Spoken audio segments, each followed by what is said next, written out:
Welcome to episode 2 of the teacher module on Literature that Connects, Stories Across Latin America and the Latine Diaspora, sponsored by MSU CLACS. In this episode, we will explore research on the role of literature in K-12 classrooms. Reading has long been described as a transactional experience. In other words, the literary experience is an interaction between the reader and the work.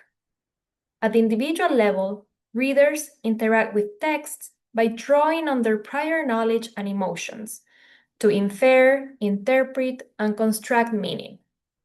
Through this engagement with literary work, texts can shape readers' understanding of themselves and the world around them. The experience of reading literature has also been described through the popular metaphor of books as mirrors, windows, and sliding glass doors.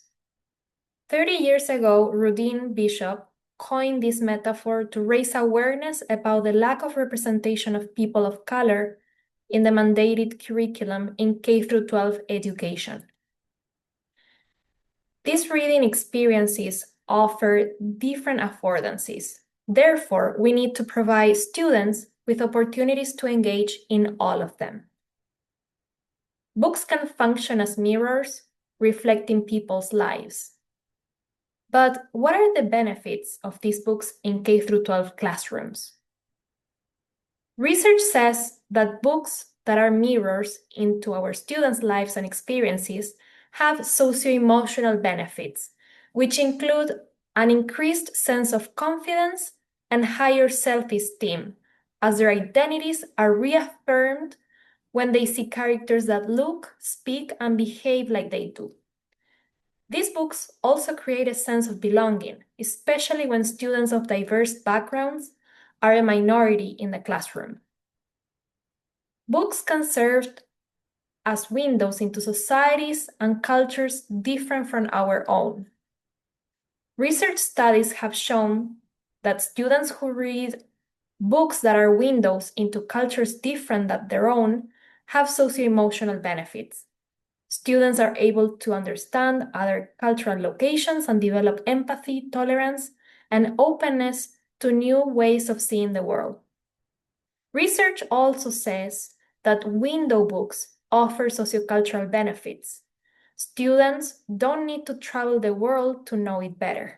They can read global stories that expand their cultural knowledge while sparking their curiosity about other cultures and respect for other ways of being. And finally, books can be sliding glass doors that transport readers into new and imaginary worlds. These books have socio-emotional benefits, including creating a sense of enjoyment and engagement with reading about imaginary worlds that simultaneously stimulate creativity and engagement with reading. Yet, reading is hard work. When students read and are asked to participate, answering questions or sharing a point of view, students can enhance their oral expression. When students read books, their linguistic awareness is increased by recalling the pronunciation of words and their meaning. Even when students encounter unknown vocabulary or vocabulary of unfamiliar languages, they mobilize linguistic understandings and resources to make meaning of what they read. The more students read, the more vocabulary they acquire. And in turn, they improve their reading comprehension skills. In addition to increased oracy skills, vocabulary, and reading comprehension, reading is beneficial for writing skills, as students can incorporate new vocabulary and content they have learned from their readings. Finally, critical thinking skills are enhanced, for example, when students are pushed to think beyond the print word and think of historical, political, social, and cultural forces that influence characters' actions and thinking, as well as finding solutions to problems in creative ways. In my reading lessons, I normally plan 3 phases: before, during, and after reading. I first help my students to be ready for any story we read together by activating and building schema, by encouraging them to make predictions, and encouraging students to share their funds of knowledge, their lived experiences, and cultural and linguistic knowledge. Reading instruction can take different forms depending on the learning targets of my lesson or the skills I want to help my students develop. From interactive read-alouds, where students engage in active listening and where I ask blank questions to encourage participation, to guided reading in small groups, releasing more responsibility on students who start taking the lead in reading with reading slightly beyond the reading level, to independent reading. In episode 4, I will share a lesson example of an interactive read aloud using a global story from my ESL classroom. After reading, we can plan varied reading responses. Students can provide multimodal reading responses using different media, like videos, images, modalities, and even languages. Responses can be individual or group-based, book discussions, or writing activities in 2 or more languages to discuss literary, artistic elements, as well as more critical themes portrayed in the stories. When reading picture books as a whole class, I typically use an interactive read aloud with my emergent bilingual students. Book illustrations are effective in encouraging students to talk and share what they know.